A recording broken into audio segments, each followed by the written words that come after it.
சொல்லுகின்றார், எனக்கு அழிவு நேரிட வேண்டும், எனக்கு அழிவு நேரிட வேண்டும் என்றால் 5 பஞ்ச பூதங்களில் ஆடும் கிடையாது. 60 வயது நடைமுறைத்தார் மூதாட்டியார் வயிற்றிலே 7 கருகள் உருவாக வேண்டும்.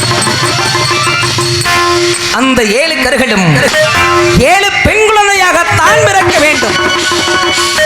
7 பெண் குழந்தையாக பிறந்து 7 எல்லை தெய்வங்களாக உருவெடுத்து 7 தெய்வ சக்தியிலும் ஒரு உருவம் பெற்று வந்தால் என்னை அழிக்க முடியும் என்ற பலத்தை பெற்று விட்டார் மயூசரக்கன்.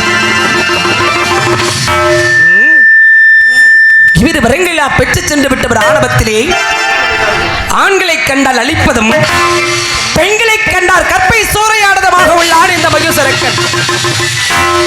இவனால் இந்த பூலோகத்தில் படைக்கக்கூடிய பிரம்மதேவனோ பதறிக் கொண்டிருக்கிறார்.